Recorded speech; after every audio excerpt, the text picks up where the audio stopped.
है ना, सारा जनता पार्टी के लिए कंपल्शन था, तब जेल में थे। आप क्या कर रहे हैं, मोदी जी का कैंपेन कर रहे हैं क्या अजीत जी? मोदी जी का कैंपेन कहां कर रहे हैं, मैं तो स्ट्रैटेजी बता रहा हूं कि किस तरह सॉलिडिफाई किया जाए इंडिया अलायंस का। मोदी जी से बाजाबता कोई डील करके आए हैं और आप ये कह करके आए हैं कि देखिए हम ऐसी सलाह देंगे जो लगेगा तो सलाह जैसी, और उससे वो भी खुश होगा, लेकिन वो आपका कैंपेन हो जाएगा। अरे साहब, मोदी जी तो यही कह रहे हैं कि इंडिया अलायंस का कोई वैचारिक मेल नहीं है, उनका कंपल्सन है, जेल जाने से बचने के लिए वो लोग सब इकट्ठा हो रहे हैं, और आप उसको और आप उसको कह रहे हैं। मैं कह रहा हूं पॉलिटिकल कंपल्शन, पॉलिटिकल कंपल्शन। एक प्रश्न अजीत जी बिल्कुल, अजीत जी बिल्कुल सही कह रहे हैं, पॉलिटिकल कंपल्सन तो है, लेकिन हमको लगता है ये वॉर ऑफ नर्व्स चल रहा है इंडिया अलायंस के भीतर, जो पहले कौन ब्लिंक करेगा, क्योंकि अभी आपको सब खतरे में है, सबका एग्जिस्टेंस पर क्वेश्चन मार्क लगा हुआ है इस इलेक्शन के बाद।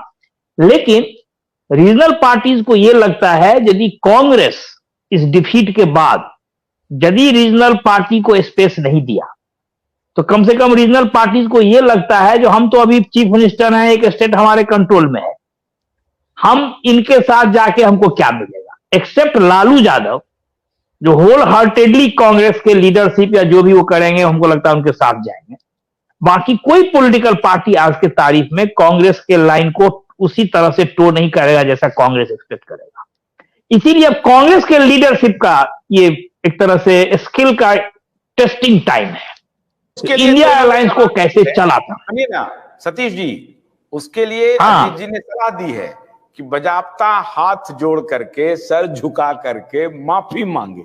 इन्होंने तो कहा है कि वो माफी मांगे। नहीं आशुतोष जी 180 सीट जो बता रहे थे अजीत जी, बिल्कुल, लेकिन हम कहीं देख रहे थे किसी मीडिया में ही 180 सीट पे जो स्ट्राइक रेट है लास्ट इलेक्शन में भी, जो कांग्रेस का सबसे पुअर स्ट्राइक रेट है उसी 180 सीट पे, बल्कि मोदी जी का सबसे बड़ा कुशन वही है जहां पे डायरेक्ट फाइट कांग्रेस से है उनका।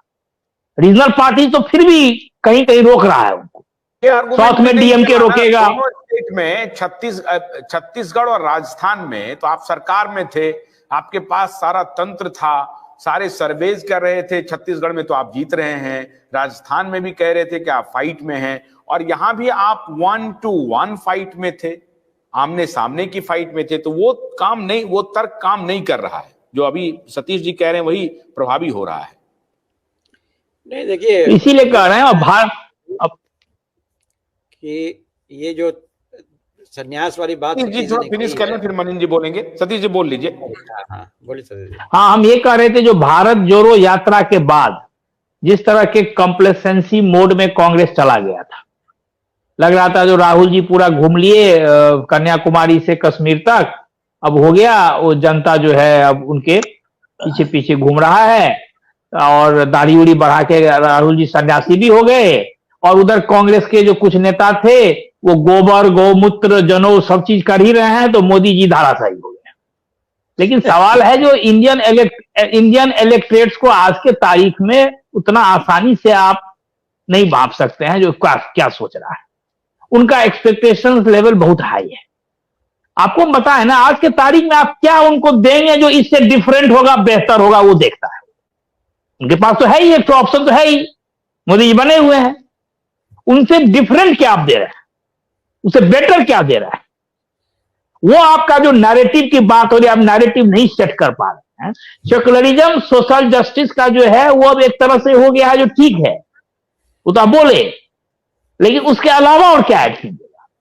गवर्नेंस और डेवलपमेंट का एजेंडा आपसे छीन लिए मोदी जी, नेशनलिज्म का एजेंडा आपसे छीन लिए मोदी जी, जो कांग्रेस का सबसे बड़ा जो है यूएसपी था।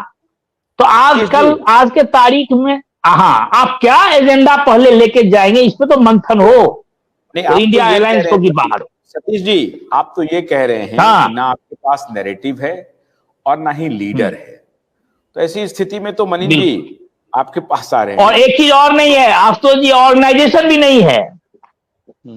सबसे बड़ा इस पे ऑर्गेनाइजेशन भी नहीं है, ना नैरेटिव है, ना लीडर है, ना संगठन है। नैरेटिव नहीं है, लीडर नहीं है, ऑर्गेनाइजेशन नहीं है, तो उसमें उसको लोग कहते हैं कि ना नीति है ना नेता है। तो मनिंद्र जी, तो 400 सीट आ रहा है क्या बीजेपी को? मुझे तो कहीं जाना है अफसोस जी, मैं आखिरी बात कह के निकलूंगा। मुझे हाँ। लगता है कि इस वक्त जो सतीश जी संन्यास की बात कह रहे थे, वो संन्यास का एक दूसरा मीनिंग भी हो सकता है। हाराकिरी जो होता है ना, वर्ड हाराकिरी करें, मतलब कांग्रेस ये सोच ले कि अलायंस से कोई फायदा नहीं होने वाला है, 2024 इलेक्शन हम नहीं जीतने जा रहे हैं, उसके बदले 2024 इलेक्शन में अपना वो नया अलायंसेस डेवलप करे, डायरेक्ट कास्ट कम्युनिटी कॉन्फ़िगरेशन को रिकॉन्फ़िगर करे। दिक्कत क्या हो रही है, इस अलायंस के चक्कर में कांग्रेस पार्टी रिवाइव नहीं हो पा रही है। सीट तो हो तो ज्यादा मिल जाए उसको, लेकिन हर स्टेट में क्या हो रहा है, परमानेंट कंडीशन ऑफ डोल्ड्रम में पहुंच जा रही है पार्टी। अब आप बिहार में अलायंस करेंगे, इतने दिनों से बिहार की जो जनता लगी हुई है कांग्रेस के साथ, वो सब धाराशायी हो जाएंगे। 2 सीट अजीत जी के अनुसार सब छोड़ दें, 2 सीट उनको मिलेगा बिहार में। अब बिहार के जो 50 लीडर्स हैं वो क्या करेंगे पिछले अगले 5 साल तक? इससे अच्छा ये है कि आप जान लीजिए कि आप नहीं जीतने वाले हैं। सतीश जी की बात यदि सही है कि स्ट्राइक रेट वैसे भी आपका बहुत लो इस वक्त है, तो यात्रा के बाद जो आपने गेन किया है, जिसको आपने पॉलिटिकल यात्रा की तरह नहीं प्रोजेक्ट किया, तो आप उसको अब कंसोलिडेट कीजिए कि नए कास्ट कम्युनिटी अलायंसेस को बिल्ड कीजिए। यदि आपने ओबीसी का ही मुद्दा उठाया है तो उसको रिप्रेजेंटेशन देके बिल्ड तो कीजिए ओबीसी को अपने साथ। वो तो बिल्ड किया नहीं उन्होंने। अब लालू जी के भरोसे वो ओबीसी को बिल्ड करें अपनी पार्टी के अंदर, वो तो होगा नहीं, उनको वोट मिलेगा नहीं उससे। तो मुझे लगता है पार्टी को रिवैम्प यदि करना है तो संन्यास ले लें, इस बार तय कर लेंगे हमें हारेंगे तो हारेंगे, लेकिन हम रिप्रेजेंटेशनल मॉडल को ठीक करेंगे, अपना पार्टी स्ट्रक्चर को ठीक करेंगे अपना, तो वो फिर भी ज्यादा वर्केबल मॉडल मुझे लगता है। एकदम ठीक कह रहे हैं कि ये जो बिखरा हुआ अलायंस है, इंडिया अलायंस, उसको बिखरने ही दिया जाए तो बेटर है, उसको समेटने की कोई आवश्यकता नहीं है। और जब कांग्रेस समेटने की कोशिश करेगी तो कांग्रेस कमजोर होगी, क्योंकि ये जितने इंडिया अलायंस के जो पार्टनर हैं वो कांग्रेस विरोध के ही कांग्रेस विरोध पर ही जन्म हुआ है उनका। इसीलिए कांग्रेस को अब ये तय करना पड़ेगा कि वो अगर एक बार 5 साल के लिए तय कर ले कि हो सकता है कि हम सत्ता में नहीं आएंगे, वैसे भी नहीं आ रहे हैं, और इस 5 साल में हम अपने संगठन को और पार्टी को मजबूत करेंगे और भारतीय जनता पार्टी के सामने एक मजबूत विकल्प पेश करेंगे। और अगर ये नैरेटिव बनाने में कांग्रेस कामयाब हो गई राष्ट्रीय स्तर पे कि भारतीय जनता पार्टी का विकल्प कोई है तो कांग्रेस है, उसके साथ आना चाहिए, तो कुछ आशा की किरण दिखाई पड़ सकती है। अन्यथा संन्यास और सत्यानाश की तरफ मामला बढ़ रहा है। विपक्ष जो विपक्षी अलायंस है उसका कोई मतलब नहीं है, वो ऐसे ही लोग मिल गए हैं। वो आने वाले दिनों में सिर्फ अपना अपना कुनबा बचाने की कोशिश करेंगे और मोदी जी उसी पर अटैक करेंगे। और ये बात सही है, आने वाले दिनों में बहुत लोग जेल की यात्रा करेंगे। तो विपक्ष तो बिखरा हुआ है। बहुत बहुत शुक्रिया अजीत झा जी, सतीश झा जी और मनिंद्र ठाकुर जी।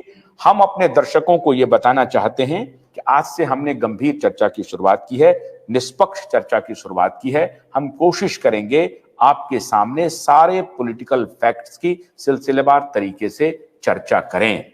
इससे आप ये मत समझिएगा कि हम एकांगी पत्रकारिता करने वालों में से एक हैं, बिल्कुल नहीं।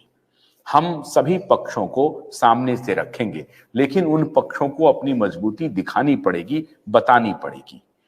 इसलिए चुवाइब नेटवर्क पे पॉलिटिकल डिस्कोर्स और पॉलिटिकल डिबेट को आप आज से देखना शुरू कीजिए और बाकी लोगों से इसकी तुलना कीजिए। बहुत बहुत शुक्रिया हमारा साथ देने के लिए और हमारे साथ बने रहने के लिए। धन्यवाद।